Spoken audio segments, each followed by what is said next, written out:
el amor que iguale. Un clavel con una rosa, me voy mañana, me voy por verte. Me marcho para La Habana, aunque me cueste la muerte, me voy mañana, me voy por verte.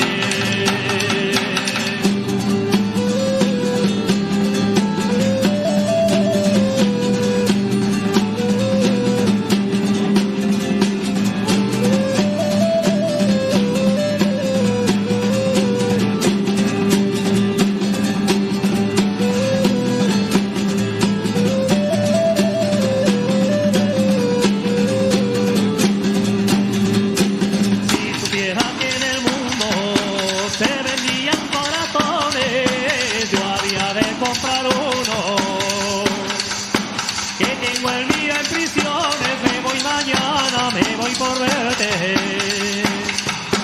me marcho para La Habana, aunque me cueste la muerte, me voy mañana, me voy por verte.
Bueno, pues buenas tardes, saludos de quien les habla y de mi compañera Nerea de Diego en la parte técnica. Sed bienvenidos y bienvenidas a este primer programa de La Parlà, donde cada domingo aprenderemos de la historia y cultura de Cantabria a través de un protagonista. Y para este programa inaugural, una persona muy especial, Ernesto Bustio Crespo, que en esta tierra no necesita presentación. Es actualmente párroco de Barello y antes lo fue del barrio San Francisco, donde lideró un impresionante movimiento vecinal que nos explica mejor una canción compuesta por uno de sus protagonistas, Miguel Cabaniñas, que por aquel entonces, en 1977, debía tener unos 19 añucos. Siempre quise decir esto. Dentro vídeo.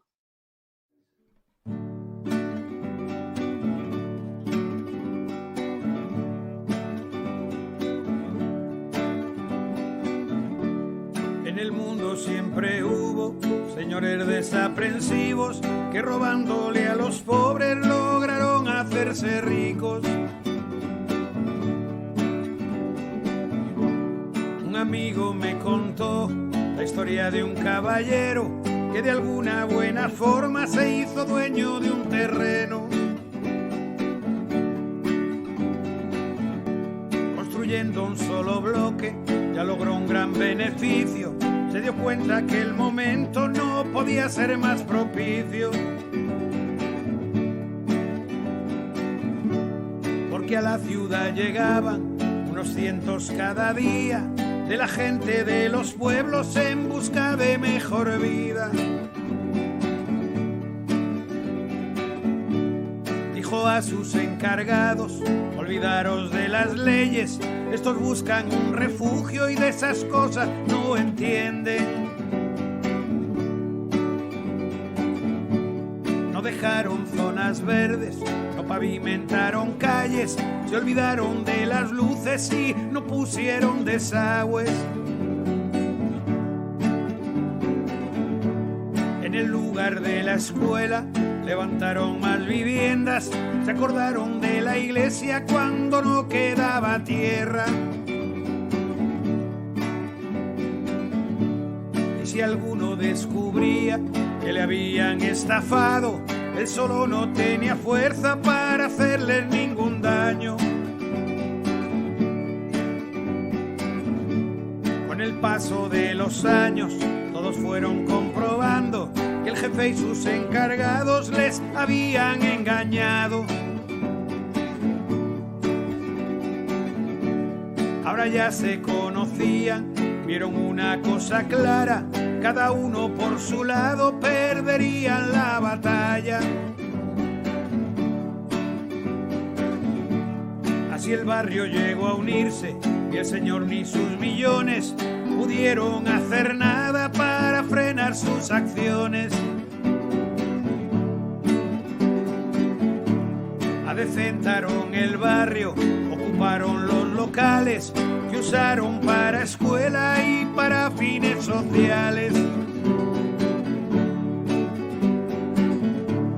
Al ver esto pido a Dios que el egoísmo se acabe para que no haya en el mundo tantos de estos criminales.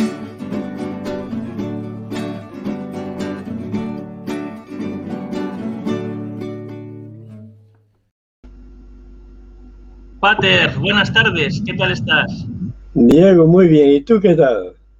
Bueno, si te cuento, vamos a, si te parece, empezar por el principio.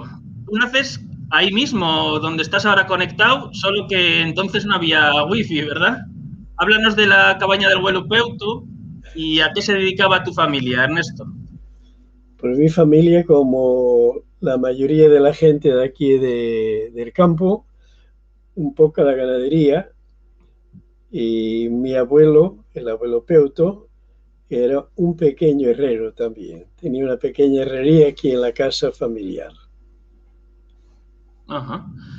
Y después, con 8 añucos, emigras a Cataluña, ¿no? Cuéntanos cómo viviste aquello, cuándo sientes, no sé cómo se dice, la llamada de la fe, y cuándo también vas tomando conciencia social, Ernesto.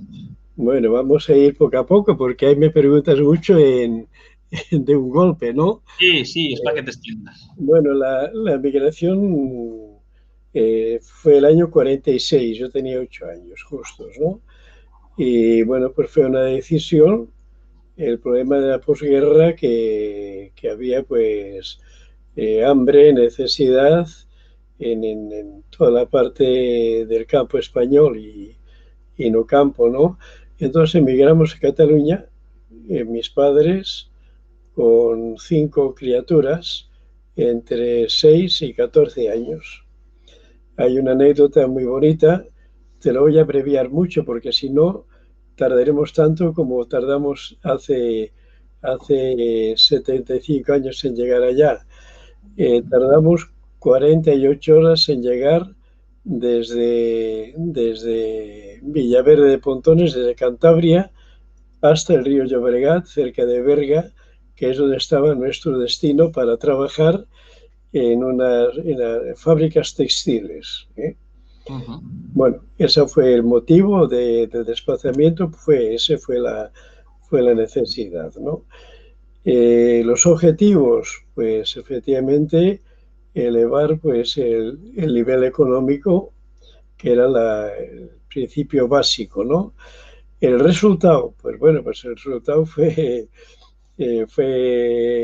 una cosa imprevista, ¿no? O sea, para mí, ya después de haber hecho toda una larga experiencia de migrante durante 13 años, porque a los 21 regreso nuevamente a Cantabria, cuando aquí tenemos la reunión con los peregrinos, yo les hago ver siempre que mi parte de cultura está justamente en la emigración en Cataluña concretamente.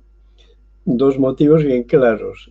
Cataluña es un pueblo primero culto, trabajador, un nivel cultural en aquellos momentos superior al resto de España, bueno, por la idiosincrasia de la región, y segundo que era un pueblo muy viajero. Entonces allí me entró un virus que no era coronavirus. Me entró un virus que fue el virus de viajar. Y entonces yo aprendí de Cataluña, pues sobre todo a viajar y a descubrir otra cultura popular que no había en Güemes, evidentemente. Sí, y me contaste una anécdota una vez de que allí en Cataluña se escuchaban dos radios, ¿no? Y ahí están las dos facetas, las dos grandes facetas de tu Sí, vida, Ernesto. sí. Compártelo con... Sí, eso es un poco lo que te estoy diciendo de una cultura especial. Yo a los 11 años tuve la suerte, lo digo entre comillas, pero vamos a quitar las comillas. Yo tuve la suerte de dejar la escuela.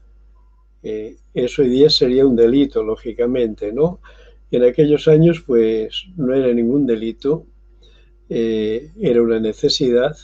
Yo a los 11 años me fui a trabajar de pastor en el Prepirineo, a una mesía, fui a cuidar ganado, cabras y vacas, ¿no? Y en la casa donde vivía, el dueño de la casa era un hombre muy interesante, un payés normal y corriente, pero tenía una visión de la vida muy clara. Entonces, él era muy católico y y era muy de izquierdas, republicano y católico, ¿no?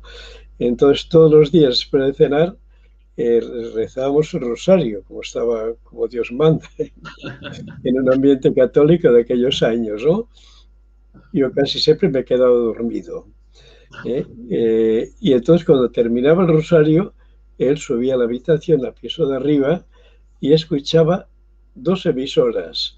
Como era muy católico, Radio Vaticana. Y como era republicano, Radio Pirinaica. Así saliste. Y eso fue una experiencia muy interesante porque es ver cómo en medio de montes, de pueblos pequeños, de campo, pues te encuentras gente que son auténticos profesores, no titulados, profesores de lo que llamaríamos universidad de la vida, que no se aprende ni en el seminario, ni en el instituto, ni en la universidad, sino que se aprende pues un poco pateando los ambientes obreros, rurales, en ese caso rurales, ¿no? Esa anécdota es bonita. Después vuelves a Cantabria a estudiar a Corbán, ¿verdad? ¿Con qué años es? El año 59, yo tenía entonces 21 años, tenía exactamente cuando vengo yo retorno al lugar de origen por motivos de familiares, de enfermedad de una parte de la familia, y bueno, pues yo entonces tengo que cambiar de hábitat. De donde había salido, pues volví otra vez, pero claro, con un rodaje un poco especial, y yo eso lo acusé fuertemente, pero no como una cosa negativa, sino que yo lo acepté como algo pues natural, porque claro, Cantabria pues en ese momento no lo quiero compararlo con ahora, pero en aquel momento yo lo comparaba con Cataluña, y claro, pues no podías hablar y yo decir que el catalán era un idioma, ¡buf! Era poco menos que ponerte el paredón, ¿no? Entonces había cosas que no se podían hablar y punto, y no se hablaba. Sé de lo que me hablas. ¿Eh? Sé de lo que me hablas. Sí, y entonces, bueno, pues yo vine en un ambiente que ya estaba acostumbrado a trabajar los veranos, o sea, yo estudiaba lo justo para aprobar durante el curso de Humanidades y Filosofía, y entonces ya mi mente ya no la podía sujetar demasiado bien, porque ya todos los veranos me iba a trabajar primero a la masía, y después esa masía se cogió una casa en Andorra, y todos los veranos iba a trabajar a Andorra, que aquello era pues bueno un desastre. No era un paraíso fiscal entonces, Andorra, todavía. Era el paraíso mental, porque era el lavado de cerebro más perfecto que puedas imaginarte.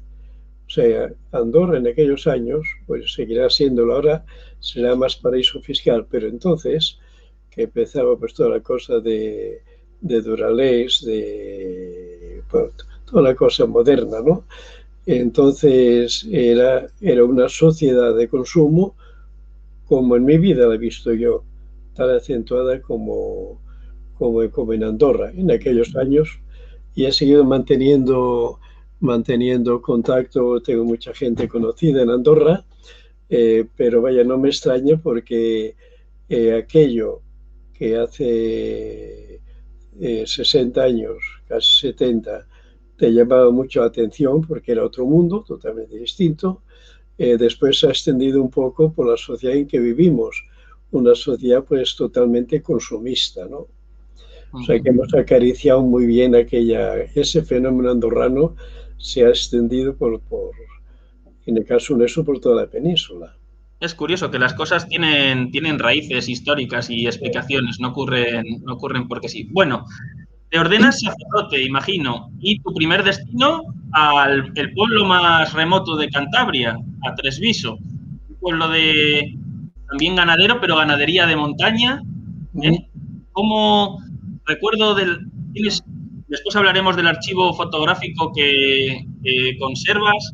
Y recuerdo muchas fotos especiales de los tresvisanos, pero es muy guapo, es que es muy llamativa esa en la que descubren la televisión. Bueno, háblanos de cómo era la sociedad tresvisana de aquel entonces, cómo fue tu llegada allí, cómo te acogieron, cómo lo viviste, qué tal en Tresviso. Bueno, si el decir que cómo te acogieron es como, todo depende de cómo lo prepara uno, ¿entiendes? ¿Eh? O sea que cuando yo voy a Tresviso, eh, a ver cómo consigo sintetizarlo para no aburriros. O sea, Tresviso en aquel momento era pues un poco el pueblo coco para el cura que salía nuevo del seminario, ¿no? En el caso nuestro, pues si éramos en el curso 12 personas, una persona tenía que ir a Tresviso.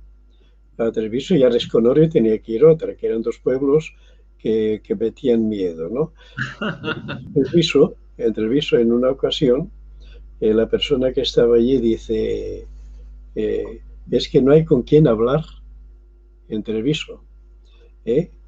A no ser con el maestro o con la maestra. Y yo digo, esto es imposible, esto es un error, ¿no? Claro, yo jugaba con ventaja de que ya había aprendido, no en el seminario de Lleida, de Solsona, sino había aprendido en la Masía catalana y en Andorra. Entonces, eso ya tenía una gran afición a la montaña. Entonces, esa situación me permitió abrir un horizonte y poder decir, estoy en desacuerdo con esta visión. ¿Eh? Como se hablaba mucho de Treviso, de los picos de Europa que yo no conocía, yo dije a mis compañeros, a todo el curso mío, digo, pues yo cuando termine me gustaría ir a Treviso. Entonces fue fenomenal. Ya cuando se termina el año 63 la teología, me dice el rector del seminario, ¿tú querías ir a Treviso, no? Digo, sí. Digo, pues estás destinado a Treviso. Y bueno, déme 15 días para madurarlo y decidirlo, ¿no? Y a los 15 días le dije, yo voy a Treviso. Entonces voy a Treviso y en Treviso descubro algo que es común en muchos pueblos. En ese más acentuado porque yo cuando llego a Treviso todavía había reminiscencias fuertes de la guerra civil, de los emboscados. Y toda esa lucha de la guerra civil en Tresviso con los emboscados se había prolongado. Y entonces, claro, pues había un problema muy serio allí. Y yo llego a Tresviso y me encuentro con, no como me recibieron, sino como lo recibí yo a ellos, que es diferente, ¿no? O sea, yo no voy allí, voy como cura, no voy como profesor, no voy como maestro, ¿no? Y como cura, pues la misión que yo vi enseguida que tenía que hacer allí no era solamente la liturgia, eso por convicción y por obligación tenía que hacerlo, ¿no?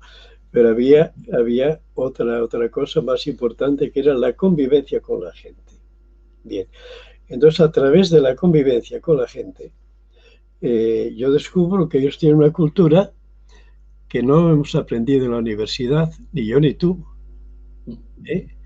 Y la cultura que yo descubro en la gente no es un juego de palabras ni es una utopía, es una realidad. La cultura que yo descubro en ellos es que es gente, primero, muy solidaria y segundo, gente con una gran fuerza mental. ¿Eh? Y entonces, claro, yo pregunto, eh, en nuestras universidades, en nuestros colegios, en nuestros seminarios, ¿se prepara la gente para ser solidarios o para tener un título, dos títulos y situarte bien en la vida, ¿no?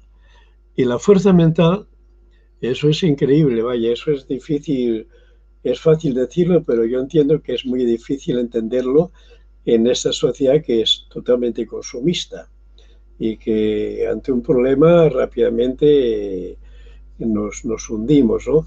Entonces la gente en Treviso tenía que tener una gran fuerza mental para soportar una aclimatación donde no había carretera, donde no había pues absolutamente nada más ese precioso camino que tú conoces y que conocéis muchos de los que estáis viéndolo, ese camino espectacular que es la subida a Treviso.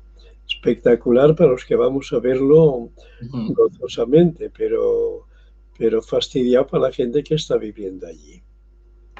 Claro. Como anécdota, Sí. de Pueblo de Treviso. Hoy justamente ha estado aquí en Güemes el alcalde de Treviso, que está recién operado porque con ese gran aluz que ha habido de nieve, pues ahí se rompió los tobillos el hombre y entonces había muerto un familiar suyo y me pidió si podíamos decir la misa aquí en Güemes. Digo, ¿cómo no? Si yo soy medio trespisano todavía. Que te movías a caballo, ¿verdad, Ernesto? Que he visto yo alguna foto. ¿Cómo fue lo de conseguir ese caballo? Cuéntanoslo. Sí, no, pero eso es un engaño, ¿eh? Digo, vaya, es un engaño. Llega un momento en que, o sea, el cura que estaba en Treviso solamente tenía Treviso. No es como ahora que puedes tener 6, 8, 10 pueblos, ¿no? Y hay carreteras en todas partes. Entonces, el cura que estaba en Treviso atendía solamente Treviso. ¿Qué ocurrió? Que hubo un momento determinado que el cura que estaba en la ermida pues dejó la parroquia por motivos personales. Y era por esta época, ahora en enero, ¿no? Y entonces, claro, no había curas para suplir, porque los curas, la remesa salía pues en junio. Entonces, ¿cómo lo hacemos? Entonces, bueno, pues me llaman del obispado que yo tendría que hacerme cargo de Vejes y la Ermida juntamente con Treviso. Bien, y entonces, pues yo muy utópicamente también, digo al obispado, de acuerdo, pero tendréis que comprarme un caballo para hacer el recorrido. Fue un error enorme por parte mía, ¿no? Porque andaba mejor yo que el caballo. Digo, sí, vaya, decir eso sí parece que es una tontería, no, es una realidad. Porque el caballo para andar por una zona pedregosa, con esos grandes desniveles, sufre el caballo y no puedes montar tú a caballo. Por lo peligroso que es para el caballo y para ti, ¿no? Entonces, hay una... Si lo oye el obispo, no lo oirá el obispo, si lo oyese se reiría. Entonces, me dijeron, no, comprar un caballo no porque es muy caro, alquilarlo sí. Entonces yo gestioné con un vecino del pueblo alquilar el caballo. ¿Qué pasa? Que el alquiler era muy caro y tenía razón los vecinos, ¿no? No por aprovecharse de esa circunstancia, sino porque, claro, que tú tuvieses que alquilar un caballo para hacer un recorrido de 28 kilómetros en total, que era el circuito que había que hacer, con un desnivel que oscilaba de de 900, casi, no, de más de 1000 metros de desnivel que tienes que salvar, entonces pues no tenía sentido. Os digo la anécdota porque eso no se aprende en la universidad, se aprende en la vida. Se aprende con el payés que va a escuchar la radio vaticana, pero simultáneamente la radio pirenaica, ¿no? Entonces, ¿qué hice? Como no podía yo alquilar un caballo, porque era muy caro, ¿qué hice? Yo me compré un caballo y me alquilaba a mí mismo. O sea, el obispado decía, comprarle no, alquilarle sí. Alquilarle era complicado para la gente. Yo pues me compro un caballo y me lo alquilo yo mismo. Y claro que se amortizó, se amortizó el caballo así. Quiero deciros de que ese tipo de anécdotas son simpáticas, son creativas, ¿no? Porque es una creatividad que en el fondo no nace de la nada, nace de un recorrido que ha sido de la migración, de trabajo en el Prepirineo, trabajo en verano, bueno, afición a la montaña, un poco nace por ahí el llegar a descubrir nuevos caminos. Vamos a hablar de esa afición tuya por la montaña, si te parece, porque el siguiente destino es Somaó. Sí, Y es entonces cuando organizas el primer campamento, en el año 67, puede ser, primer sí. campamento juvenil. ¿Cómo se Háblanos, ¿por qué que eres joven y que tienes buena memoria? Bueno, y tengo apuntes, no engañemos a la gente, Ernesto. Háblanos de por qué esta idea de organizar campamentos juveniles y de tu amor por el monte, por la montaña, por el contacto con la naturaleza, que es como yo te conocí. Bueno, pues yo estuve 3 años en Somaoz. Somaoz, que es un apéndice de los Corrales de Buelna, ¿no? Y había un movimiento ya de por sí juvenil fuerte allí. Era el pueblo de segunda categoría, claro, de primera categoría eran los Corrales, por supuesto. Una problemática fuerte sociopolítica, muy fuerte, ¿no? Bueno, total que una de las vías de expansión, diríamos, de toda esta juventud que había, era crear un campamento, que yo ya tenía pues alguna experiencia con la montaña que había aprendido en Cataluña y las experiencias que había hecho en teología aquí en Corban. Entonces, el primer campamento que se hizo fue en Arredondo. La capital del mundo. Capital del mundo. Allí estuvimos 3 años, ya después de allí, y ya vine destinado a Santander, pero fue muy interesante la experiencia de Somaoz, porque era un pueblo con mucha iniciativa, de todo tipo, un caso muy curioso, ¿no? Era un poco, bueno, pues la cenicienta dentro de los corrales, pero claro, tenía una vitalidad que nacía pues un poco de su propia necesidad y de su propia idiosincrasia además. Y ahí estuve 3 años. ¿Qué es para ti, Ernesto? ¿Por qué sientes? ¿Qué te transmite a ti la montaña? ¿Por qué esa cercanía con la montaña? ¿O ese trabajo también con la juventud de llevarla como nos llevabas a nosotros a Liébana? Bueno, pues la cosa de montaña, tantos campamentos como las marchas, como la montaña. Bueno, la montaña es por lo espectacular que es siempre, ¿no? El senderismo, la importancia que tiene, o sea que la vida se va modelando a través de trabajo diario, o en este caso a través de la montaña y muy especialmente de los campamentos. Entonces, por eso, luego cuando se vino a Barrio San Francisco, se iniciaron los campamentos y han terminado aquí pues hace 6 años, después de 50 años de campamentos. Pero el campamento en sí es el encuentro con la naturaleza, que bueno, que hoy día parece que va despertando, pero que ha estado adormecido durante muchos años, ¿no? Fruto, pienso yo, una vez más lo digo, de esta sociedad de consumo de que, bueno, ¿cómo vas a subir a Treviso a pie? si hay una carretera, vayamos en coche. ¿Cómo vas a cargar con una mochila para hacer el camino de Santiago de aquí a Santiago de Compostela? Dice, eso No sé, son... no sé, Ernesto, si has visto lo que han hecho en la calle Cántabra de Potes, que la han allanado. Estaba encachada con los cantos del río. ¿Sabes la calle Cántabra? Esta que es así muy, que tiene muchos establecimientos, Lucas. Lo he visto justamente ayer en el periódico, venía, sí, digo, ¿cómo pondrán estas unas losas cuadradas, bolsa de piedra natural, pero bueno, que sea piedra natural, se ha quitado, para mí ha quitado la belleza original y artística que tiene. Es más cómodo lo que han puesto ahora. Seguro. Claro, pues que nos conviene la comodidad total. Aunque se destruyan, bueno, aunque se destruyan cuando se derriba una casa, aquí en el albergue, ya yendo un poco por este camino en el albergue, que tú conoces muy bien, en el local de la chimenea, tenemos madera, está con la madera, la última madera que salió del palacio de aquí, del gobierno de Cantabria, de 250 años, vigas de roble que iban destinadas a la lumbre para un encargado, ¿no? Eso es horrible, es horrible.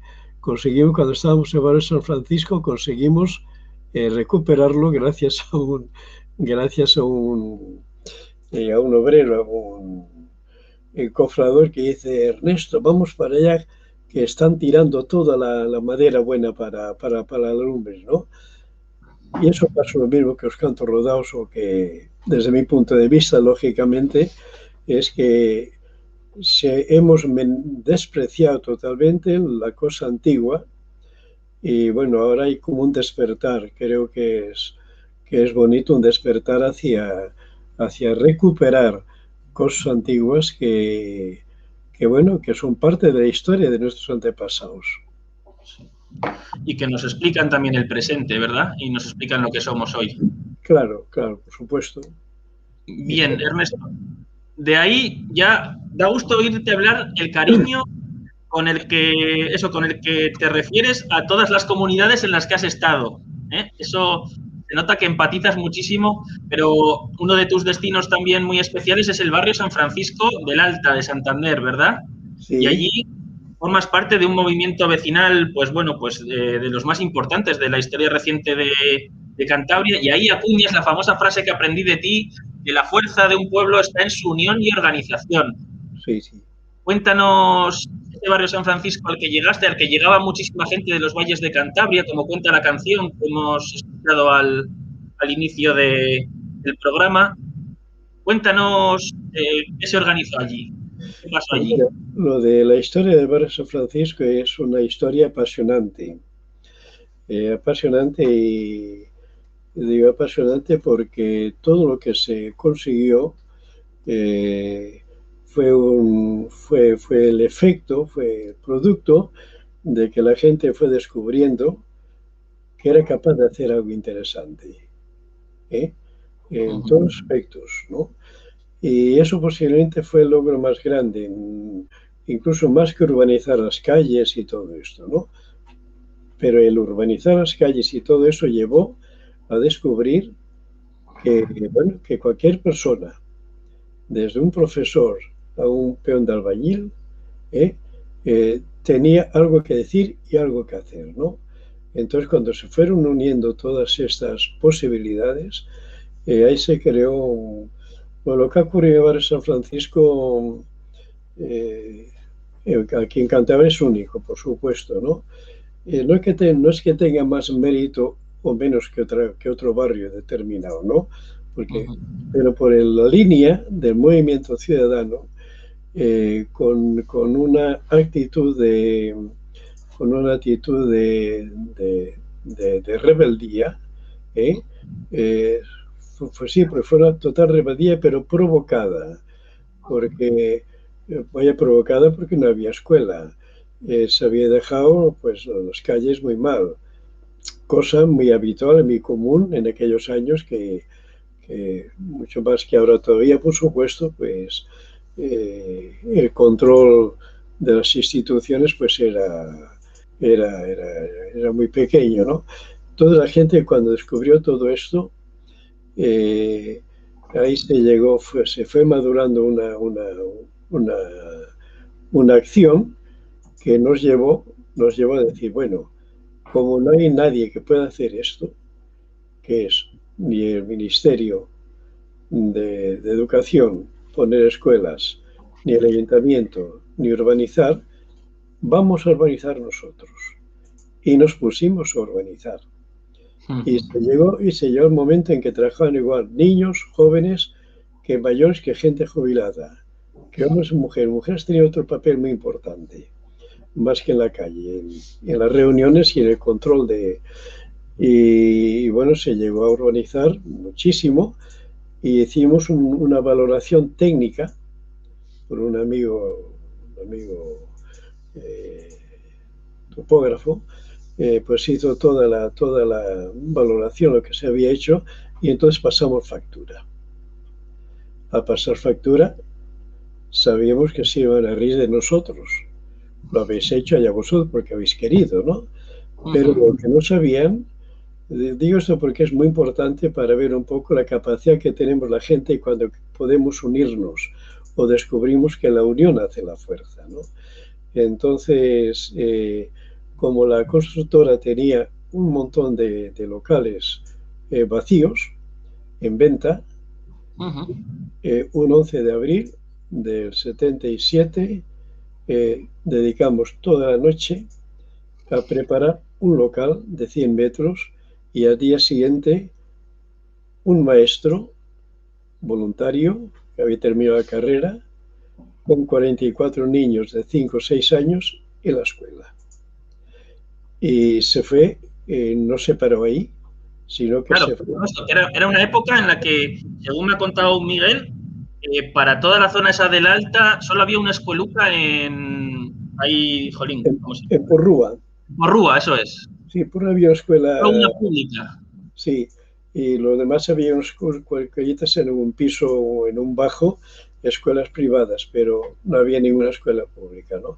Entonces se ocupó eso, pero se fue ocupando para hacer una biblioteca, para hacer en los clubes de chavales, de la juventud, total que se ocupó tantos metros valorados en lo que habíamos invertido nosotros.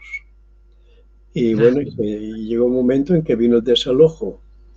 Y el desalojo, pues vino en vísperas de Navidad ese mismo año y la gente ya estaba muy organizada. Y cuando viene el desalojo, viene el juez en persona con 4 obreros y 3 furgones de policía. Y entonces, en cuanto aparecieron por el barrio, las mujeres, había una responsable de cada portal. Cuando había alguna novedad, alguna cosa, algún riesgo, pam, se tocaban todos los timbres y la gente se asomaba a las ventanas. ¿Qué pasa? La policía, abajo, todo el mundo, ¿no? Y entonces el juez tuvo una gran dignidad y vio que la gente tenía razón, porque los obreros sacaban mesas y sillas de la escuela y los chiquillos y el maestro los metían para adentro otra vez. Y entonces ahí fue el principio de toda una larga historia que sigue todavía ahí, siguen ya con 1 o 2 generaciones nuevas por encima de aquella generación. Pero bueno, el aspecto principal fue ese, fue que la fuerza que yo creo que lo más interesante es el descubrir las capacidades que todos tenemos, pero como nos han metido en una sociedad individualizada, sálvese quien pueda, y así no vamos a ningún lado. Ya lo creo que se sembró, porque todavía recientemente, cuando se quiso hacer el parking subterráneo aquel que ponía en peligro el parque de Mendicuahue, Sí. De nuevo el barrio demostró que estaba activo, que era crítico, que estaba unido, Sí. y el tiempo le ha dado la razón, porque ese parking ya sabes que ha habido que rescatarlo con dinero público, porque no respondía de verdad a las necesidades de los vecinos, respondía a otros intereses, ¿verdad? Si no funciona, prácticamente no funciona, es curioso. Sí. Sí. Bueno, la actitud de ahora, la situación ahora es totalmente distinta. Digo, es distinta porque, claro, políticamente también se nos ceba bien. O sea que, por ejemplo, cuando hay necesidad, la gente tiene más capacidad de organizarse. ¿Eh? Cuando ya hay a base de subvenciones y prestaciones y ayudas, la gente también se va. La lucha que tuvieron la gente de más joven que vosotros, la gente de clubs, entonces, vendiendo en Santillana, en Fuente de pósters de Tresviso de los Picos, de libros, esa capacidad hoy día no se tiene, ya se ha perdido. Porque bueno, llegan los carnavales y tienes que tener la semana pues para ir de vacaciones, por ejemplo, ¿no? Entonces eran capaces de cogerse un fin de semana y arrancar como podían hasta cualquier encuentro que hubiese en la provincia para sacar fondos para mantener la escuela. Entonces, pues os digo de que la época fue distinta y además fue políticamente también, porque era en el momento en que es la transición de una dictadura a democracia y la gente estábamos todos muy ansiosos de tener libertad y democracia. ¿Eh? Cuando lo hemos conseguido, parece que ya lo tenemos todo y no es así. 25 años en el barrio San Francisco y un poco para cerrar el círculo, retornas a tu Güemes natal. Tú que eres camperro, vuelves a Güemes, creo que por una cuestión de cuidados familiares, ¿no? De cuidar de tu madre, ¿puede ser, Ernesto? Sí, mi padre terminó silicótico porque trabajó en los Pirineos, en Cataluña, en unas minas de carbón. Y bueno, y entonces él vino para acá y mi madre y una tía mía y una hermana que vive en Argoños. Y aquí entonces, bueno, pues regresamos pues un poco al origen, Al origen, eso es. de la familia. Y bueno, Pero yo creo que fue una suerte y un acierto. sí, y no solo para ti, también para los camperros y para toda la comarca y toda la comunidad, Ernesto. Un Eh, poco, un poco loco sus vuelvo, pero bueno. pero vuelves con la idea de convertir la que había sido la cabaña del abuelo Peuto, esa cuadra, esa explotación ganadera y herrera, en un albergue para el, bueno, o no sé cuánto tardas en desarrollar esto, pero hoy en día media Cantabria ha pasado por el albergue Sí, bueno, media Cantabria, por no decir media Europa, ha sí, pasado por el albergue de de bueno. Güemes, y que vemos ahí en la imagen. Bueno, Eh, sí. ¿Por qué esta idea de convertir la cabaña en un albergue? ¿Y qué te aporta esta experiencia del albergue? ¿Y qué aporta sobre todo el albergue a tanta gente que pasa por ahí? Mira, la cosa del albergue no es nueva ni, ni de hace 40 años. La cosa del albergue es desde que yo vengo de Cataluña, porque cuando voy de cura a Tresviso, y lo mismo Somaoz, en Tresviso los curas que había se quedaban siempre en casa de una familia. Y yo dije, no, a mí me dejaron una casa y en esa casa ahí nació el primer albergue, en Treviso el año 63. ¿Y para qué nació? Porque había mucha gente joven como vosotros que ya tenían interés en conocer no solamente los picos de Europa, en conocer pues una forma de vida de los pastores de los picos de Europa, ¿no? Entonces ahí se creó el primer albergue. Somao de la casa fue también otra especie de albergue menos vital que el de Tresviso. Cuando se llega al barrio, el primer albergue era la casa parroquial, que estaba a pie de la acera. Estaba siempre abierta y entraban y salían los chavales. Pero ya hace 50, casi 50 años, 48 años, que aquí se hace un pequeño albergue, que no es el grande que ves tú, sino es donde duermo yo, que está pegado, Y eso se hizo porque ya tenía mucha fuerza el movimiento juvenil e infantil en el barrio San Francisco. Entonces, con ese afán de conocer pueblos, hacer una marcha y todo esto, un lugar para alojarse por la noche, ¿no?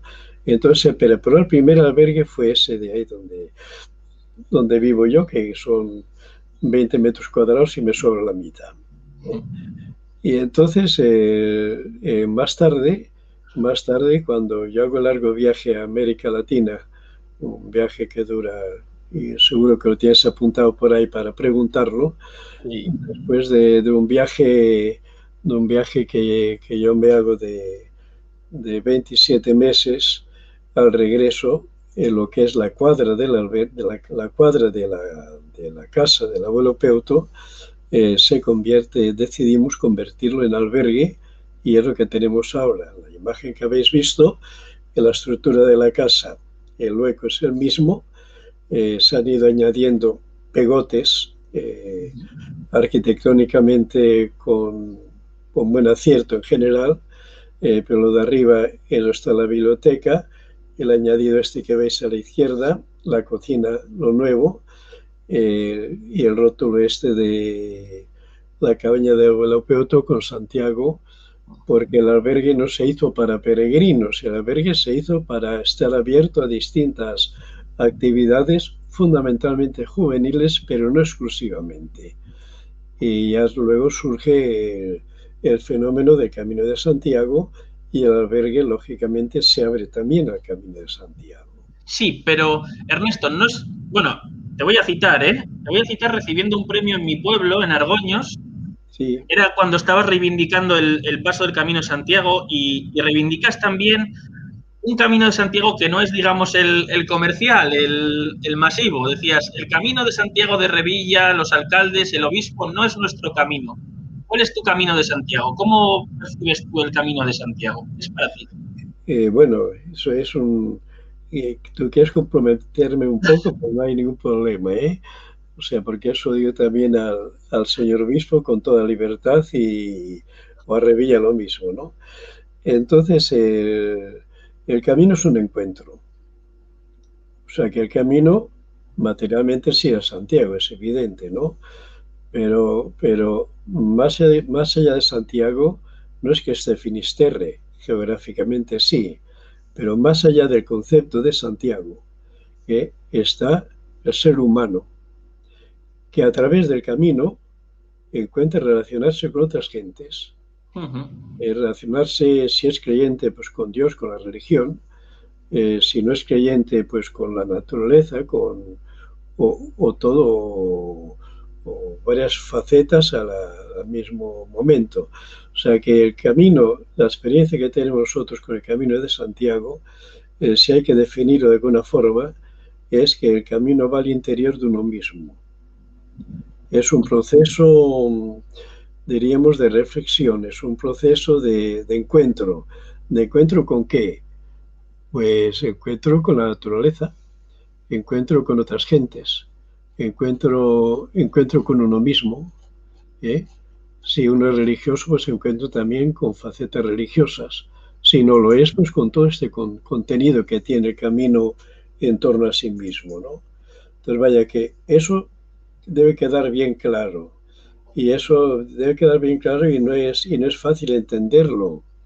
No es fácil entenderlo porque cuando se hizo aquí la variante del camino, que es a lo que aludes tú ahora, me imagino, ¿no?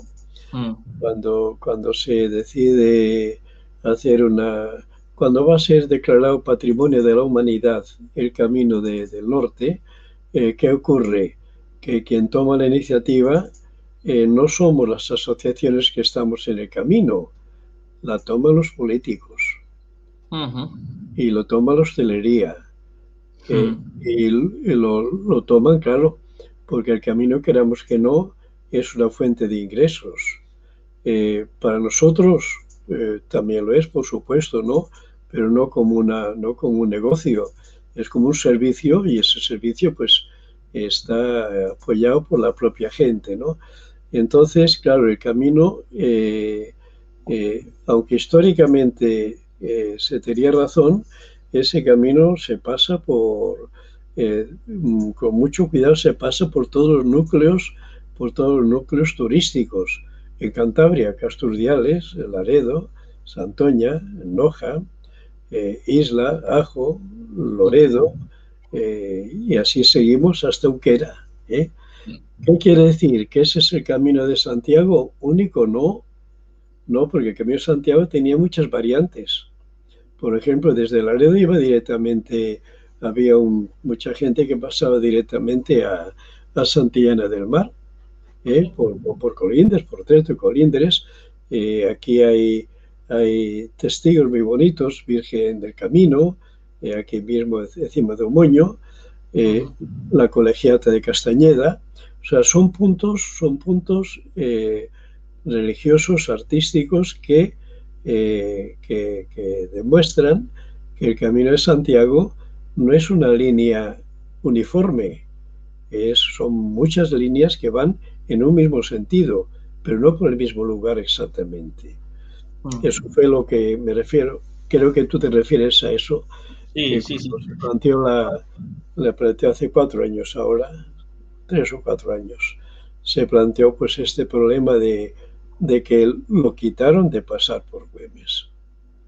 Pretendían quitarlo, pero no pudieron, Ernesto.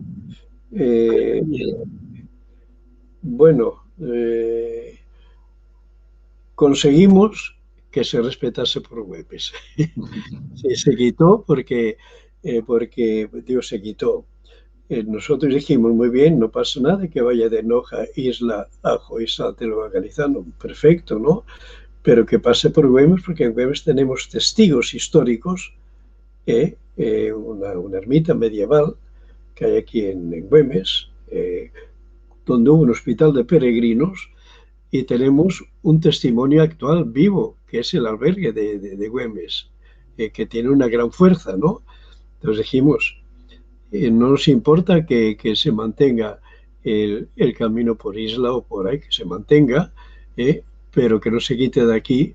El peregrino pues ya elegirá, claro, ya lo tiene elegido el peregrino, porque ya saben normalmente dónde puede encontrar un lugar que tenga riqueza socioespiritual, o donde no lo tiene.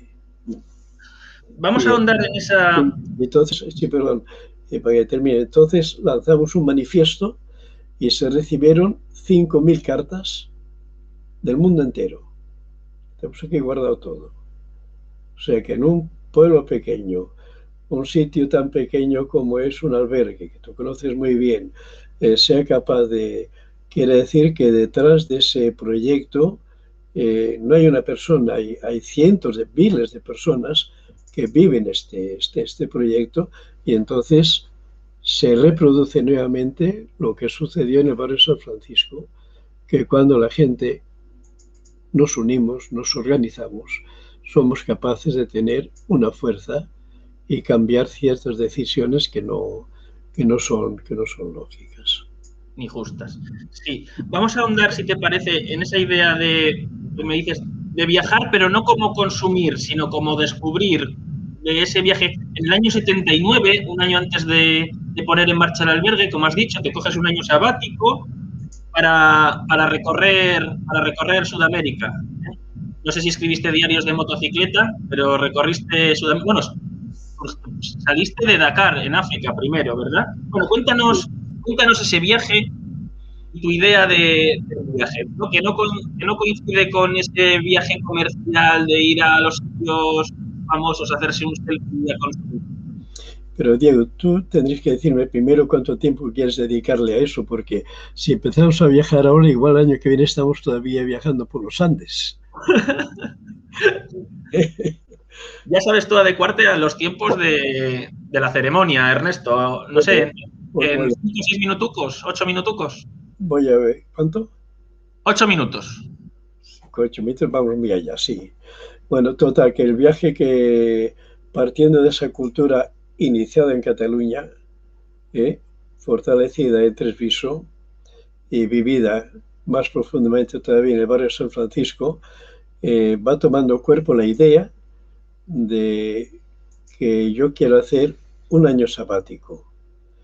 y se decide hacer un año sabático con un título bien claro: Viaje a la Universidad de la Vida. No volver a la universidad a hacer pastoral, a hacer derecho canónico, a hacer teología, sino entrar en contacto con la cultura de los pueblos. Bien, entonces ese es el objetivo. El destino pues se piensa que sea América Latina. En ese momento hay un gran movimiento ya sociopolítico y religioso, con la teología de la liberación, en América Latina. Y bueno, y el idioma también es el idioma y las conexiones, ¿no? Entonces, preparamos un Land Rover, que le conoces muy bien, que es otra historia apasionante, lo del Land Rover, y preparamos el Land Rover y muy ingenuamente, buscamos el punto más cercano para pasar de un continente a otro. Y digo muy ingenuamente porque las vías comerciales van por otros caminos que tú dices: ¿cómo vais de aquí hasta Inglaterra para saltarse luego a Colombia, por ejemplo? Pues bueno, y no pasa nada, ¿no? Entonces nosotros preparamos el Land Rover 4 personas, entre ellas estaba Miguel, el de la canción, y entonces la flota tunera vasca nos había ofrecido pasarnos el Land Rover y a nosotros desde, desde Dakar, desde Dakar a Puerto Rico. También ingenuamente, desde Dakar a Puerto Rico, porque claro, nosotros pensábamos de Dakar a Recife, la barriga de Italia y la barriga de América del Sur, ingenuamente, ¿no? Pero también con la ingenuidad también se aprende, ¿eh?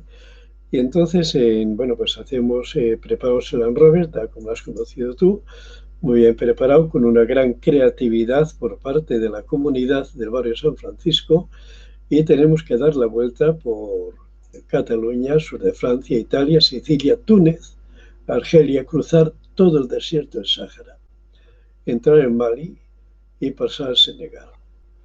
Cuando llegamos a Dakar, resulta que hemos tenido que dar esa vuelta porque nos hemos topado con el problema de los saharauis, que está candente hoy día, ¿no? Cuando España, pues la marcha verde y España abandona. Entonces parece ser que la flota tunera vasca, a través de conexiones de amigos, dijeron: estos infelices no van a llegar. Pero no sabían con quién se jugaban, que eran los 4 aventureros, ¿no? Entonces buscamos, dijimos: pues si podemos entrar por la ruta que os digo, ¿no?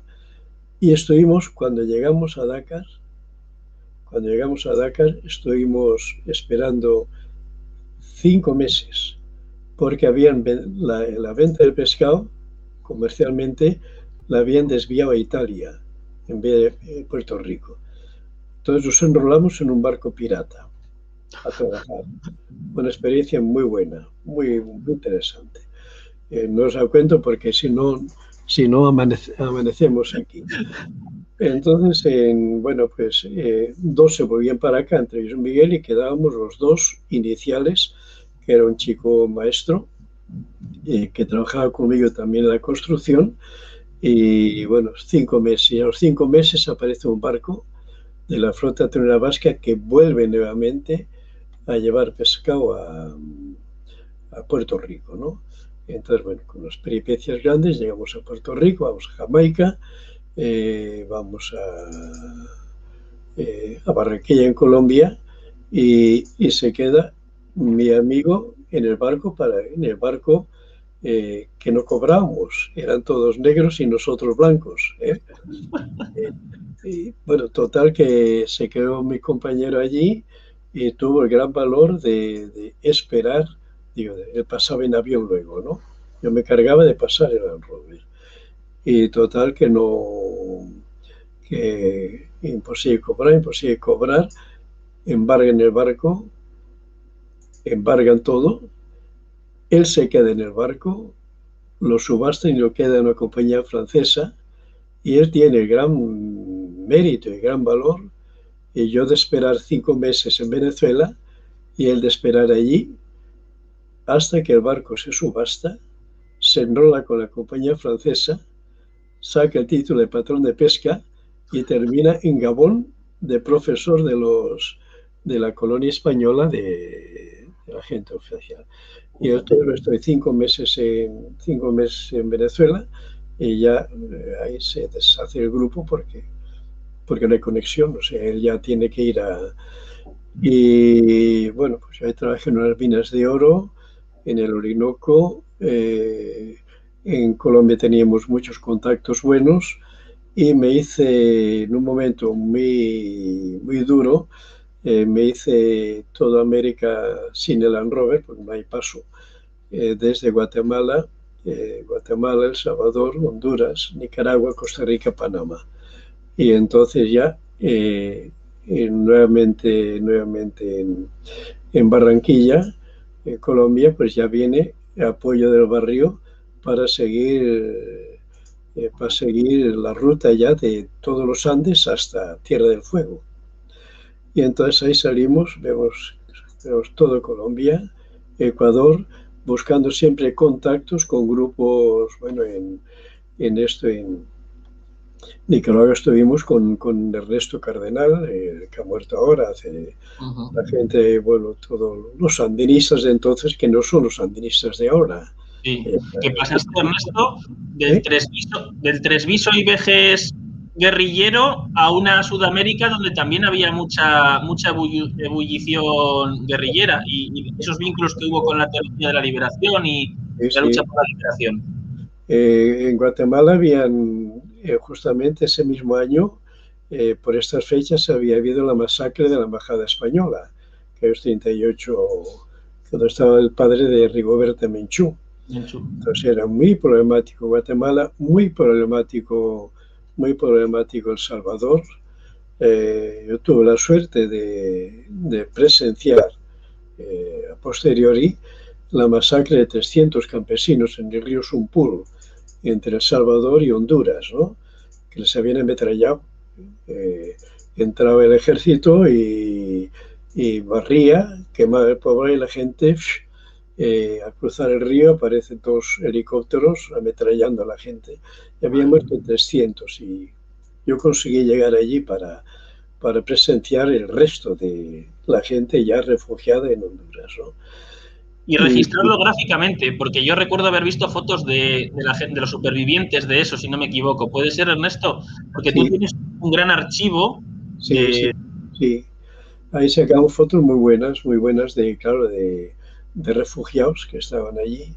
Y después de eso ya saltar a Nicaragua, que era un jardín Nicaragua. Entonces yo no he visto cosa más bella, socialmente hablando, que esos primeros años del sandinismo, porque era todo gente joven, mucha gente joven. Se cerraron todas las escuelas durante 6 meses. Ernesto Cardenal, que era un monje, que era ministro de Educación, habían poeta y artista, habían cerrado todos los colegios y todo el mundo voluntariamente ir a trabajar al campo, a los barrios, para erradicar el analfabetismo, ¿no? Pues era una cosa realmente, sí que era una utopía perfecta, ¿no? Bien. Pero vaya, seguimos porque hay que bajar esa Tierra del Fuego. Y entonces te digo esto porque estábamos en contacto con grupos de gente que era un trabajo de universidad no académica, de universidad real, pero atípica, anormal, pero real, ¿no? Porque todo lo que puedes aprender con toda esa gente no tiene valor. Y todo eso con reportajes de diapositivas. Ya seguimos ya todos los Andes, Ecuador, bajamos en Perú estuve 5 meses yo. Ahí tuve la suerte, y con eso entramos ya en el albergue, ahí tuve la suerte de en Cuzco, si alguna vez he estado en Machu Picchu, tuve la suerte de que se me rompiese una pieza del motor del Land Rover. Digo suerte. Suerte, ¿por qué? Porque entonces el cerebro tuvo que revolucionarse, ¿no? Y Miguel, que es el de la canción, Yo tenía que venir 3 meses más tarde y él iba a traer la pieza del Land Rover.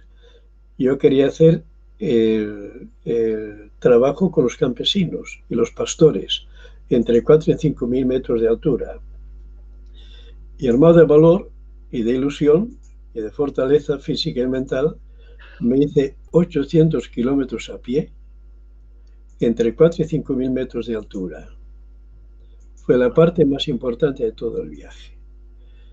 Y curiosamente, el día de la Hispanidad, no os asustéis, que no di ningún meeting ni ninguna misa, el día de la Hispanidad, 12 de octubre, curiosamente, casualmente, igual había un espíritu por detrás que iba diciendo, es el momento de decidirlo, el día del Pilar, yo caminaba solo, claro, todo el día. Digo, ¿y por qué en la cuadra de Güemes no hacer un albergue donde se exponga todo esto que se ha recogido y que siga sirviendo a la gente como sirve ahora, ¿no? Y se concibió el Día del Pilar, o sea que eso fue como un descubrimiento de América a la inversa. Muy bien dicho. Y justamente 2 años más tarde, el día 13 de octubre, se empieza a excavar la cuadra abajo. Con el Land Rover de Barrio San Francisco venía la gente que quería trabajar por la mañana y a mediodía volvíamos. Y entonces así nació el albergue. Y después de esa anécdota de a pie, ya vino una chica enfermera aquí de Santander, Maru, y vino Miguel y otro chico francés, y seguimos ruta para Bolivia, para Chile mal porque estaba Pinochet, mucha violencia. Habían matado a un cura belga en Santiago de una barriada, y luego cruzamos todo Patagonia por la parte argentina, entramos en Tierra del Fuego, en Ushuaia, la parte más austral, y de allí dar vuelta al Land Rover e iniciar el regreso para casa. Y estuvimos 2 meses esperando barco en Buenos Aires, ya por capricho, diríamos, ¿no? Porque queríamos cerrar el viaje pues dignamente, pero desistimos pronto y tuvimos que facturar a Bilbao en un contenedor, pagando aquí al regreso el Land Rover. Y entonces quedamos Miguel y yo, y Miguel se vino en un barco italiano vía Brasil, Argelia, Valencia, y yo con un barco brasileiro alemán, Brasil, Rotterdam, y de Rotterdam para acá. Y aquí estamos, después de dar toda la vuelta al mundo por distintas rutas. De hecho, ese Land Rover, no sé si adorna un museo o algo así, ¿no? Por todos los sitios que ha conocido. Sí, luego se ha hecho, tenemos aquí un espacio de unos 40 metros, todo aquí instalado, donde es el Museo del Land Rover. Porque entendemos de que es el Land Rover, aunque no lo sea, pero creemos que es el Land Rover más importante de España. Más importante por 3 motivos. Primero, porque es del año 75, los hay más viejos. Tiene 700.000 kilómetros, los hay que tienen más. Pero junto a eso tiene 38 países y sigue funcionando. Pero funciona solamente cuando le sacamos a la calle para poner camas para los peregrinos en verano. Y otro resultado de tus viajes y de tu pasión por la fotografía, que yo te recuerdo de crío, cuando iba al campamento, siempre es el archivo fotográfico que, si no me equivoco, lo ha digitalizado la universidad, ¿puede ser? Sí. ¿Es consultable, Ernesto? ¿Se puede consultar? Todavía no, bueno, a medias, ¿no, Pedro?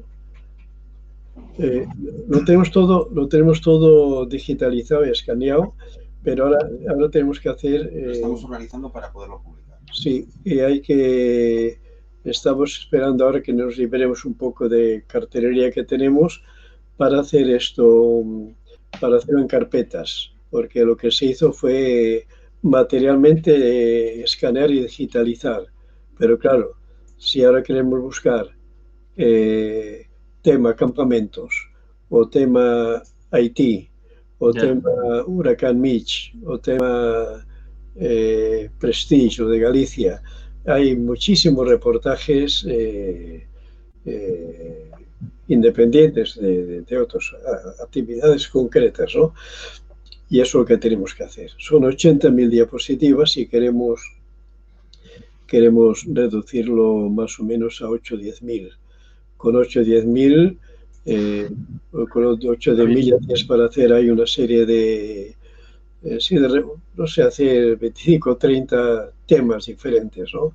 Por ejemplo, el tema de la mujer en el trabajo, o los niños, ¿no? O hay cantidad de...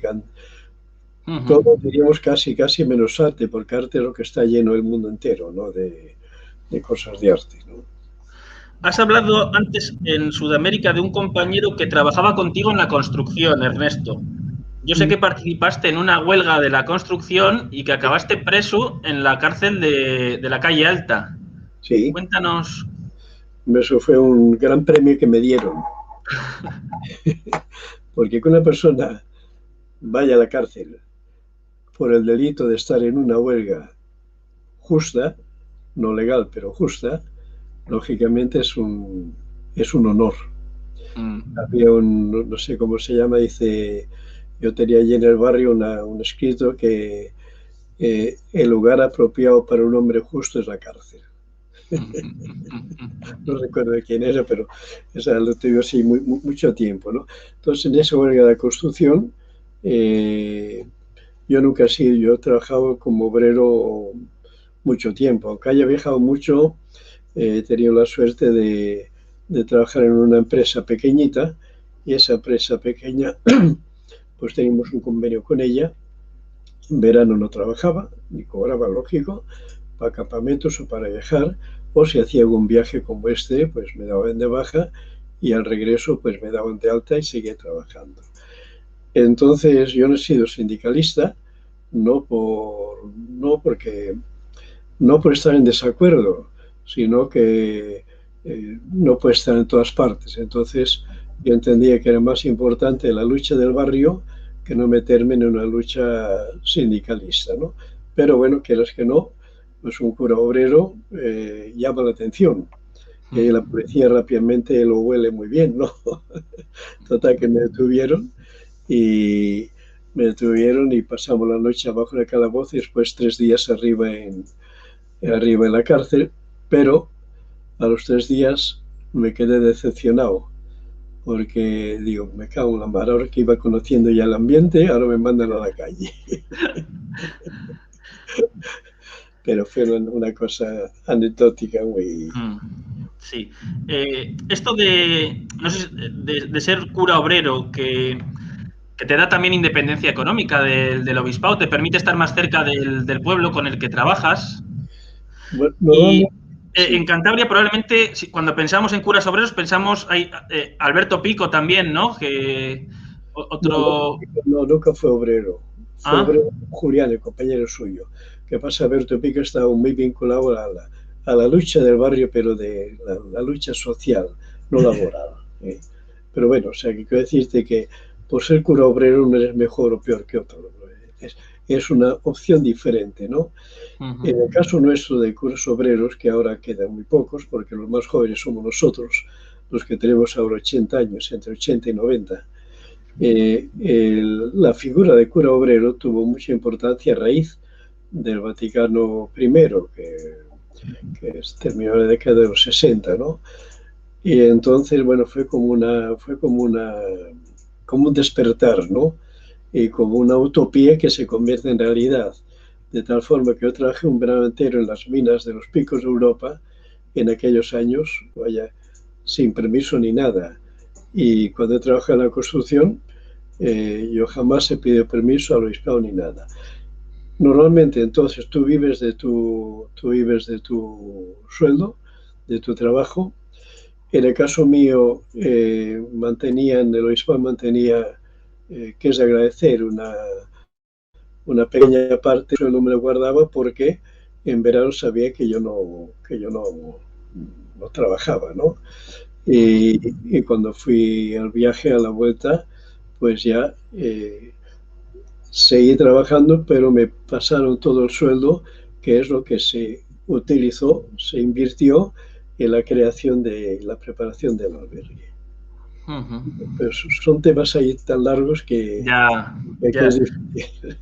Mira, hay mucha gente escuchándote y comentando, Ernesto, y me dicen que te pregunte, además tú vives en un pueblo o en un entorno que ha sufrido mucho la presión del urbanismo salvaje que ha destruido los pueblos costeros de Cantabria, del monocultivo de eucaliptos. Me dicen que te pregunte cómo ves la situación del rural cántabro, de los pueblos de Cantabria, y hacia dónde crees que debe tirar el desarrollo rural en Cantabria. ¿Qué futuro tienen? Tú has vivido también el hundimiento de los sectores económicos tradicionales, la ganadería, ¿no? La agricultura, la pesca. ¿Qué futuro esperan los pueblos de Cantabria? ¿Dónde tenemos que tirar? Yo no sé, oye, lo que creo que no puedo dar ninguna respuesta válida. Una opinión personal, subjetiva, es que, bueno, por ejemplo, la ganadería de la costa, que es donde más abundante es numéricamente, pues bueno, se ha pasado. En Güemes mismo podía haber 80, 100 ganaderos pequeños, ahora pues con 6 u 8, con maquinaria y todo esto, eso por una parte. Y por otra parte, la zona que no puede meterse maquinaria se ha cubierto de eucalipto. Entonces, eso es una realidad. En los pueblos de arriba de la montaña lo que ha sido es un despoblarse masivamente. Yo sé que ahora hay expectativas, ¿no?, de que pueda volverse de alguna forma al campo, pero no lo sé. Esa idea que en principio es bonita, ¿no? No sé yo la posibilidad que tendrá, la posibilidad real, ¿no? No lo sé. Yo creo que hay una cosa clara de que el campo nunca debería haberse permitido abandonarse claro, los economistas y los políticos dirán que, claro, ¿no?, que hay que centrarlo todo pues en zonas industriales,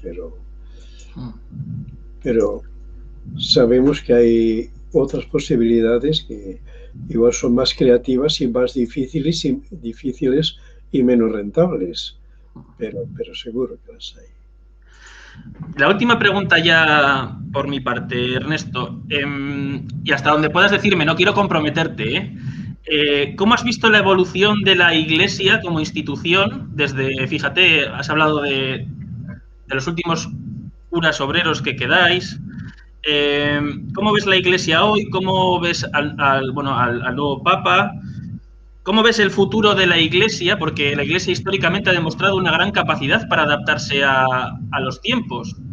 ¿Qué valoración haces de...? Sí. Yo creo que estamos asistiendo ahora o sea, a dos fenómenos claros, ¿no? Primero es no la desaparición, pero sí la disminución de la religiosidad. Eso es claro, es evidente, ¿no? Creo que un poco, desde mi punto de vista, creo que es mucho fruto de la misma sociedad de consumo. Y perdonarme a la gente que no seáis creyentes, que no tiene nada que ver. Luego os cuento una cosa de un ateo. Y por otra parte, la Iglesia, o sea, parece ser la visión del Papa y mucha más gente es que tiene que ser más minoritaria y menos poderosa. Y eso ya diría de cara a todo el mundo en general. Yo soy muy crítico con la Iglesia, pero estoy enormemente agradecido de la Iglesia. ¿Por qué? Porque yo no he encontrado, después de tantos viajes, no he encontrado ninguna institución que tenga tanta gente trabajando solidariamente en el tercer mundo como gente de iglesia. Ya.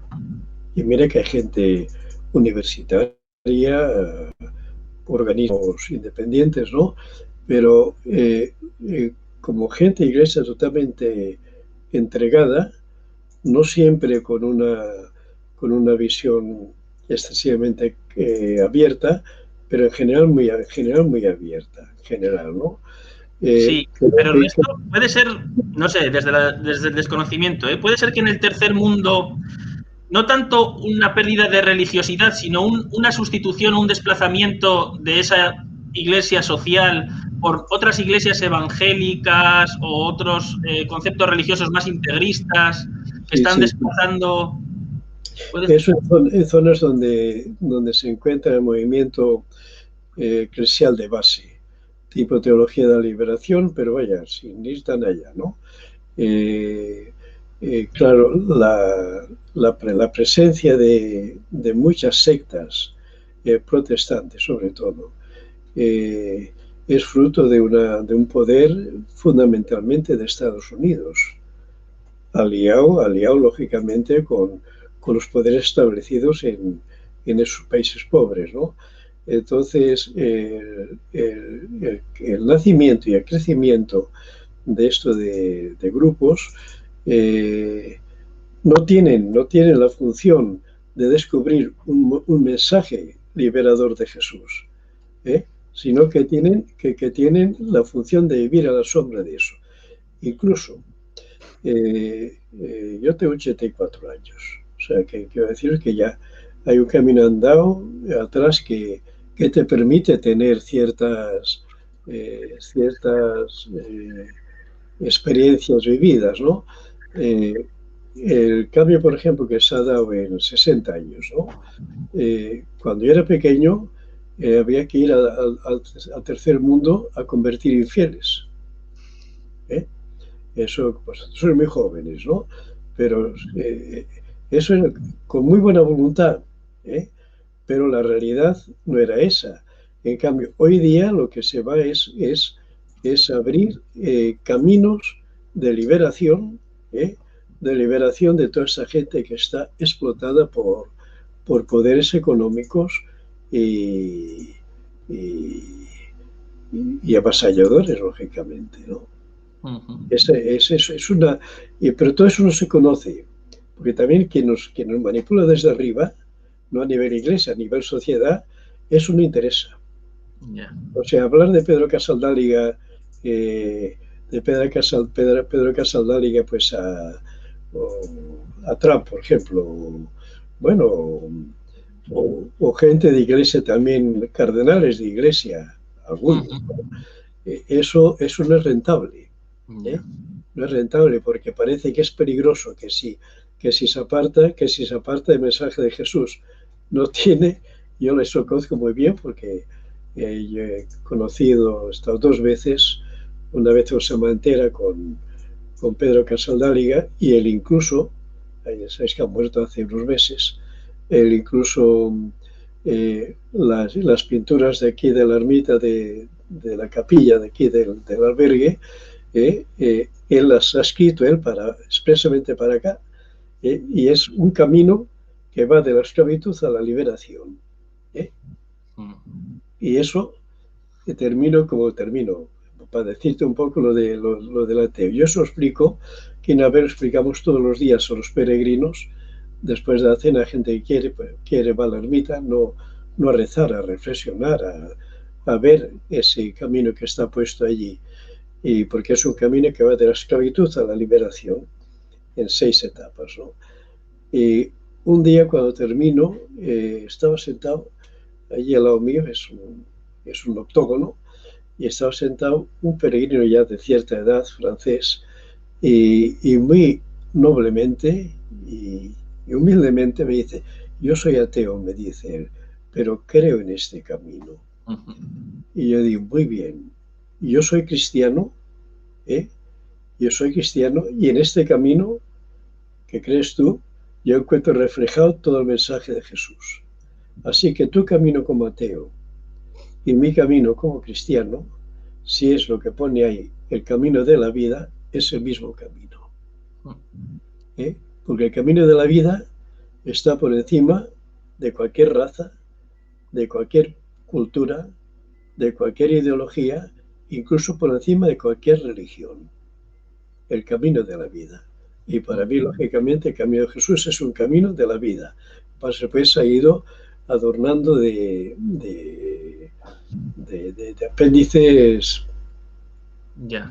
que no te llevan al fondo de la cuestión. Esa anécdota me ha recordado otra que me contaste de un comunista yendo a misa en el barrio San Francisco, que me contaste hace muchos años. No sé si tú la recuerdas. No voy a recordar con Pepe Gómez. Pepe Gómez es compañero, murió ya, un ebanista que ha trabajado mucho aquí en el albergue. Dentro de esa lucha de barrio, la lucha nace de la capilla, del barrio, ¿no? Pero nace de la capilla, pero no, no mangonea, diríamos, sino que empuja lo que puede, ¿no? Y entonces ahí participaba pues todo el mundo que quería, ¿no? Y bueno, pues este Pepe, ebanista, que ha muerto ya hace muchos años, una gran persona, una gran persona. Era ateo y era del Partido Comunista. Y en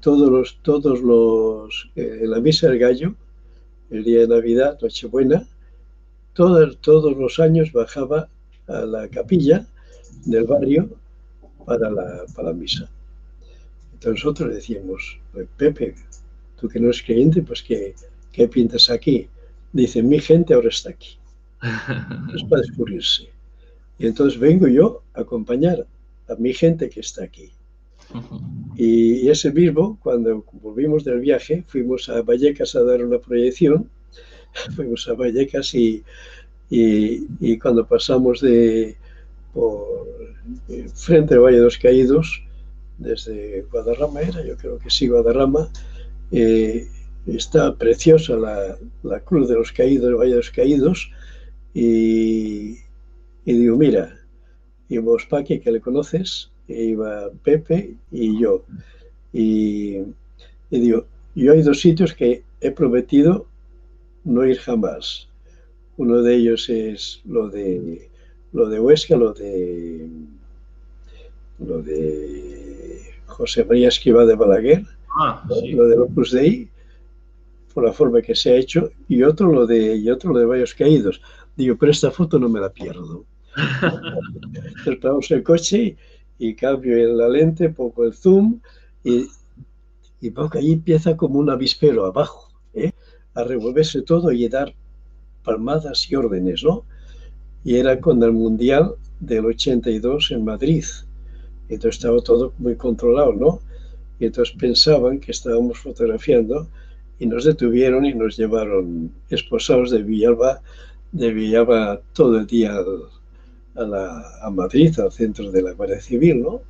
Y bueno, pues declaramos cada uno por su cuenta y entonces llega un momento en que ya vieron que no había ningún motivo, se quedaron con el carrete para revelar. Y yo le había hecho más que fotografiarla. Y entonces viene ya un mando académico muy correcto, ¿no? Dice, o sea que usted es el cura obrero. Dice, no, porque le señala el cura obrero a Pepe, el ateo y el del Partido Comunista. Dice, no, el cura obrero es este. Vale, vamos a dar paso, si te parece, Ernesto, a Nerea, que también tiene una sección con preguntas breves sobre cosas así más personales, de gustos. Muy bien.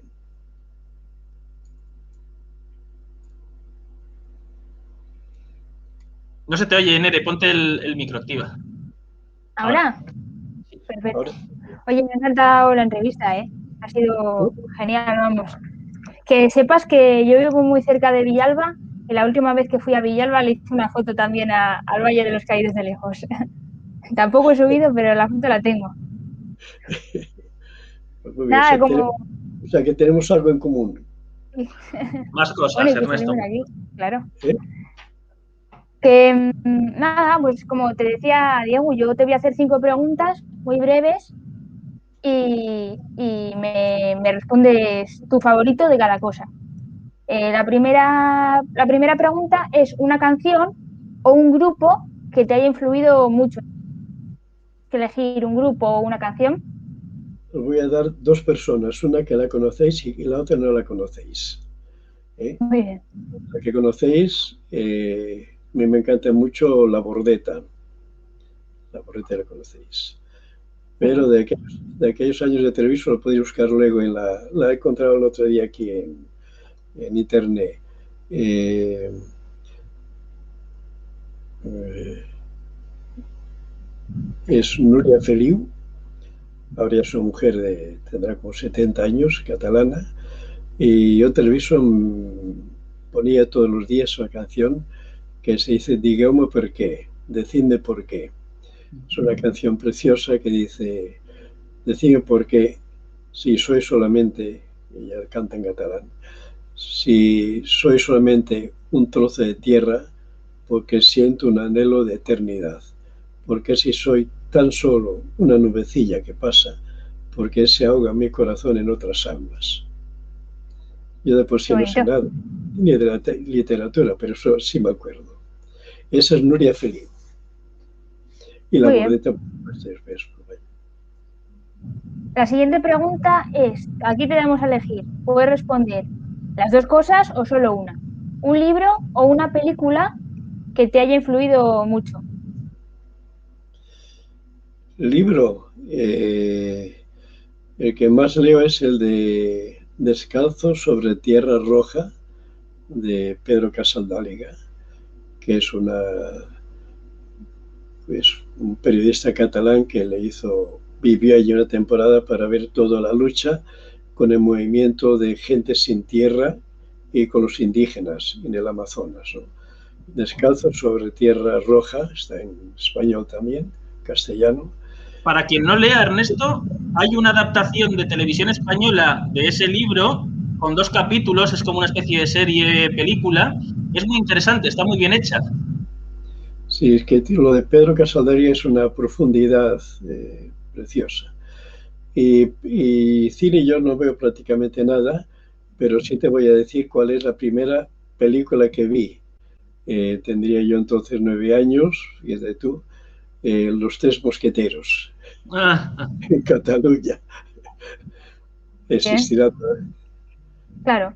Em, la tercera pregunta es un poco peculiar, es una pregunta que yo le hago a todo el mundo. Am, y es, si tuvieras que elegir un solo alimento en todo el mundo con el que vivir, ¿cuál elegirías? Un solo, perdón, Solo alimento. un solo alimento. El mío, por Ay, ejemplo, es el champiñón. mira, si yo si tuviese que, para vivir, un solo Sí, alimento, ¿sabes que elegiría? El arroz. Te por voy a la decir por qué. versatilidad. No, no, porque yo me río mucho y me fastidia mucho cuando la gente tenemos que cambiar de comida cada día. Y si tú lo que has comido y lo comes mañana, parece que desdice, ¿no? Y digo, cuando estábamos en la India con Paqui y toda esta gente, o arriba en los Andes que pasábamos hambre, pero en la India, que comes durante toda la semana arroz, aparte a mí me gusta mucho el arroz, pero digo, como subsistencia, el arroz o las patatas cocidas. O sea que Sin no es duda, nada sí. de más. Es una buena Aunque, opción, yo la tendría también. aunque la cecina de Treviso es muy buena. Em, Que la la cuarta cecina, pregunta. Ah, sí, sí. perdona, claro. No, no, no, sí, sí, sí. Ah, nada, la cuarta pregunta viene un poco al hilo de, bueno, de lo que decías de Tresviso, pero igual no es esa la opción que dices, ¿eh?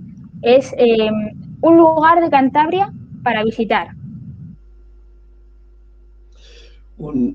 Eso sí que es muy problemático, porque a esto te contestaría que hay infinidad de lugares en Cantabria, que es bien pequeño, que no se conocen. Yo conozco Yo creía que conocía muy bien Cantabria.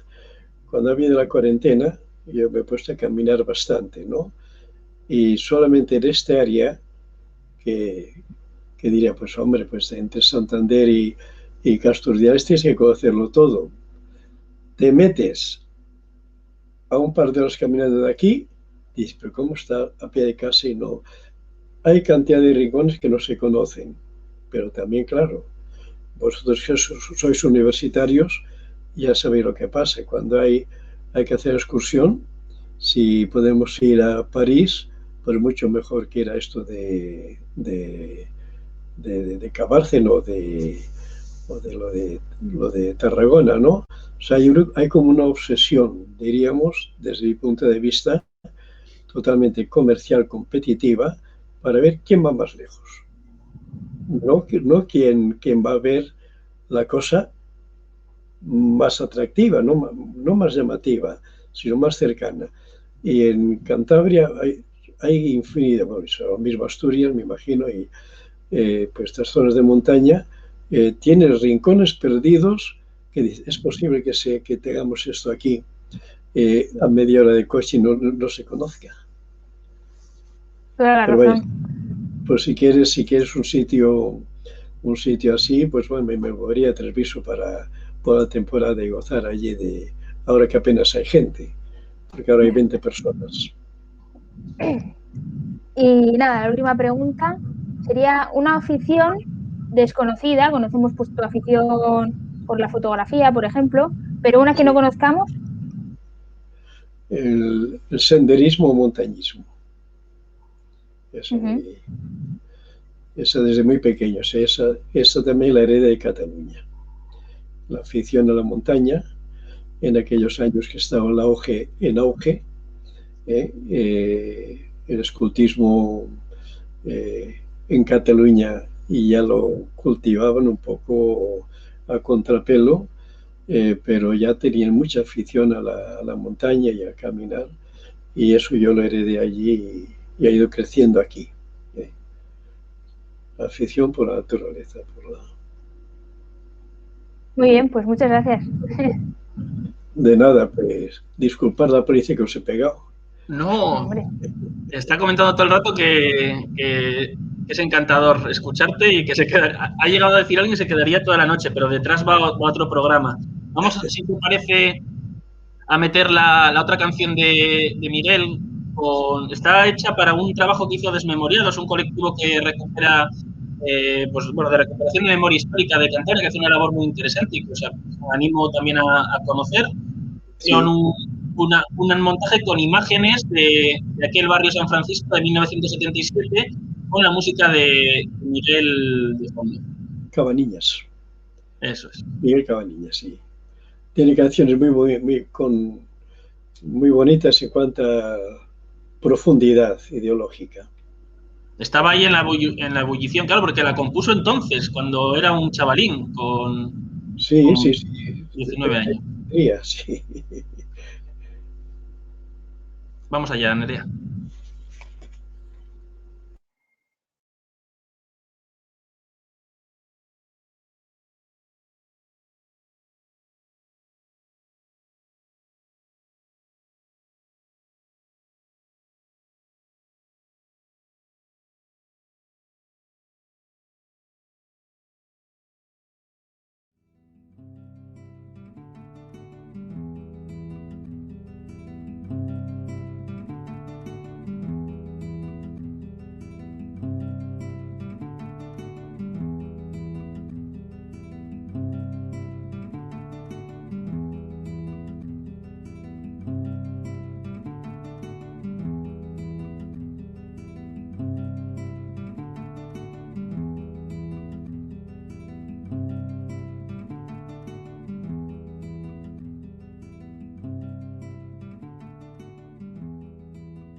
11 de abril, 1977. Día para recordar. Porque se hizo una escuela popular. Y ojalá que esta fuese la señal. Y ojalá que llegues, pueblo, a despertar. Que ya está bien de trabajar y no poder ni tan siquiera hablar. Hasta ahora no te dejaron prosperar. Peor aún, te engañaron sin piedad. Y te manejan, sí. No te dejan ni pensar.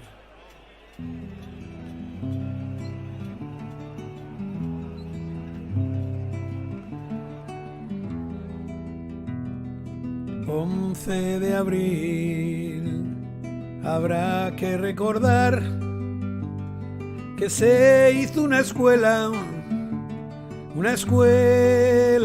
popular.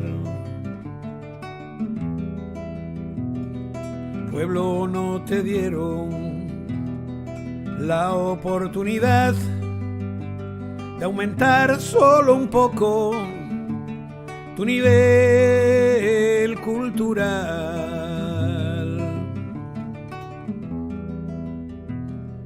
Pocos de tus hijos tuvieron la ocasión de subir un peldaño y en el escalafón.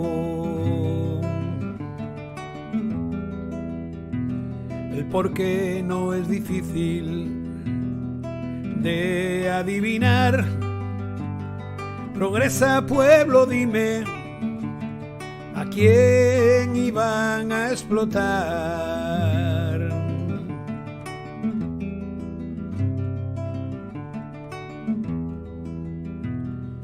«11 de abril, habrá que recordar que se hizo una escuela popular.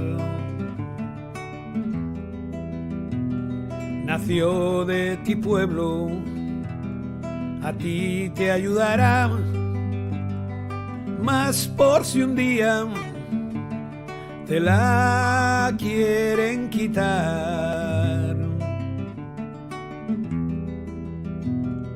Sea quien sea, no dejes de luchar, sigue unido y no lo logrará, y no lo logrará, y no lo logrará.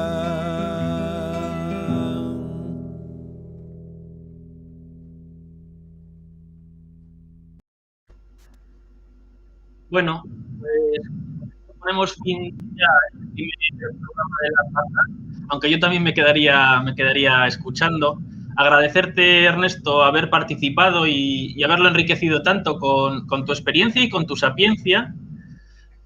Y aprovecho para saludar a todos los relinchegos, por supuesto, y también a la gente de la Asociación del Biul, del campamento, con los que hemos compartido momentos tan especiales, que sé que muchos lo están viendo.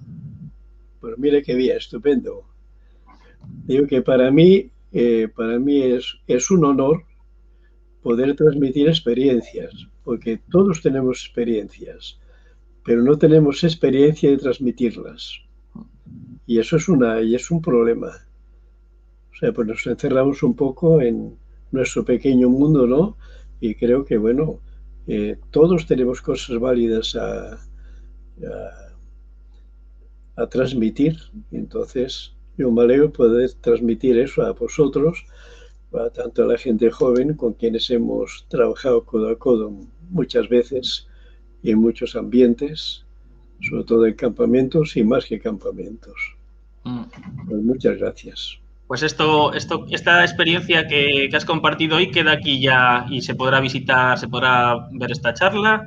Y bueno, os dejamos a partir de las 8 comienza el siguiente programa, que es Cantares de la Montaña. Si no me equivoco, hoy está dedicado al folclore, como siempre, pero en concreto a la folía. Y nada, nos volvemos a ver el próximo domingo a las 6 otra vez, con otra paisana que también debéis conocer. Saludos. Muy bien, vale.